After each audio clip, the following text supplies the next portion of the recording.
ओम साई राम। श्री सच्चिदानंद सद्गुरु साईनाथ महाराज की जय। मैं साई रीना, साई लाडली रीना चैनल में आप सभी भक्तों का स्वागत करती हूँ। फिर एक बार साईं बाबा की चमत्कारी कथा लेकर आई हूँ। कथा 90, शीर्षक है अधूरी चिट्ठी और अंधे का सहारा। कभी कभी हम अपनी तकलीफ किसी इंसान से नहीं बल्कि किसी अदृश्य शक्ति से कहते हैं, और हैरानी की बात यह है कि जवाब भी वहीं से आता है। ये कहानी है एक ऐसे चिट्ठी की जो कभी भेजी ही नहीं गई, लेकिन उसका जवाब आ गया, और वो शक्ति थी साईं बाबा की शक्ति।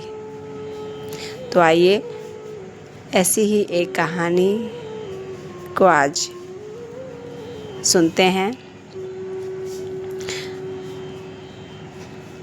कथा की शुरुआत करते हैं।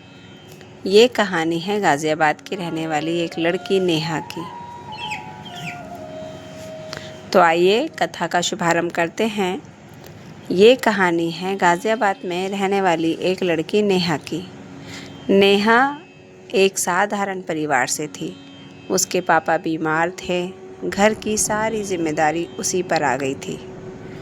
दिन में नौकरी करती और रात में वो केवल चिंता।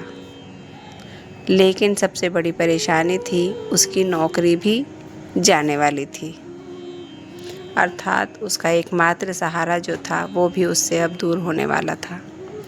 एक दिन ऑफिस में उसे साफ कह दिया गया कि अगले महीने से आपकी कोई आवश्यकता नहीं है। नेहा के पैरों तले ज़मीन खिसक गई, क्योंकि उसकी आजीविका का केवल एक यही सहारा था। घर आकर उसने खुद को कमरे में बंद कर लिया। वो किसी से बात ही नहीं करना चाह रही थी, क्योंकि उसे अपने वर्तमान भविष्य का कोई पता नहीं चल रहा था कि वो आखिर करे क्या। उसने अपने आप को कमरे में बंद कर लिया और रोती रही।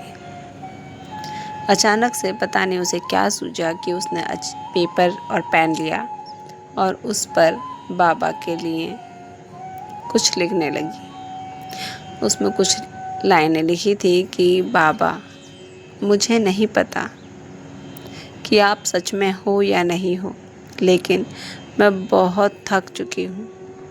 अगर आप कहीं हो तो कृपया मेरी मदद कीजिए। और कुछ बातें लिखते लिखते उसकी आंख वहीं लग गई और चिट्ठी अधूरी ही रह गई।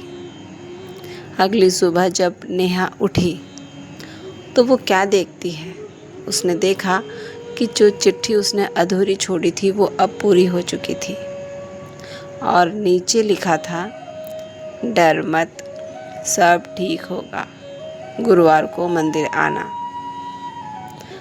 ये लाइनें पढ़कर नेहा घबरा गई।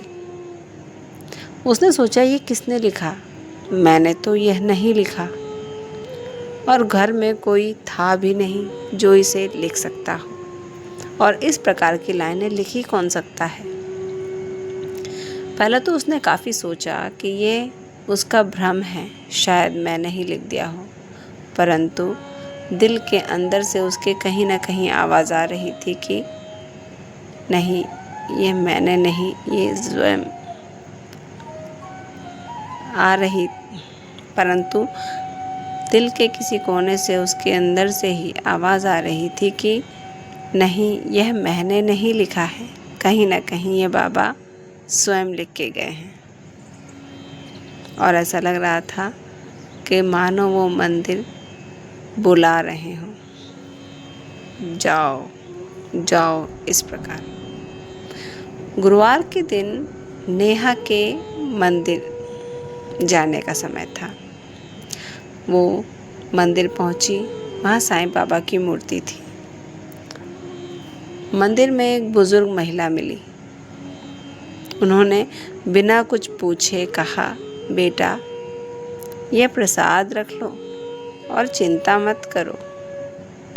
नेहा फिर हैरान हो गई कि आखिर मैं तो मंदिर में अभी पूरी तरह से बाबा के दर्शन भी नहीं कर पाई, मुझे पहले ही आकर प्रसाद मिल चुका है।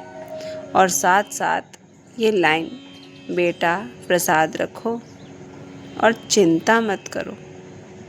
उसे कैसे पता कि मैं चिंतित हूँ? उसने पूछा, आप मुझे जानती हो? परंतु महिला मुस्कुराकर कहने लगी, जिसने तुझे बुलाया है वो सबको जानता है। उसी दिन शाम को नेहा को एक अनजाने नंबर से कॉल आया। नेहा ने कॉल उठाई और उसमें किसी की आवाज़ में ये कहा गया, आपका इंटरव्यू क्लियर हो गया है, कल से आप ज्वाइन कर सकती हैं। अर्थात उसके किसी नौकरी का एक सकारात्मक फैसला।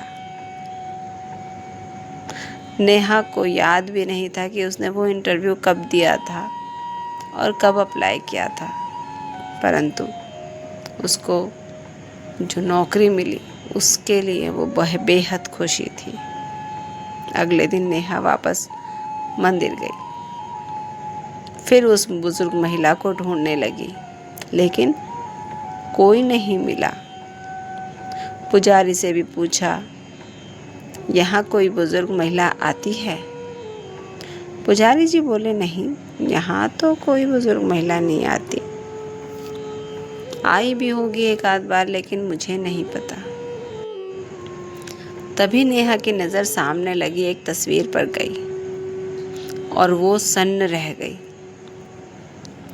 वो चेहरा वही था जो उसने पिछली रात देखा था साईं बाबा के मंदिर में, जिसने नेहा की सहायता की थी।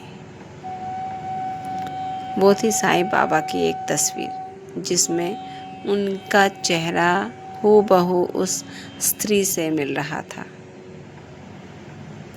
अब नेहा को ये बात पक्की हो गई थी कि अब मेरी जो भी सहायता हो रही थी अब तक और आगे भी, वो केवल मेरे साईं बाबा ही कर रहे हैं।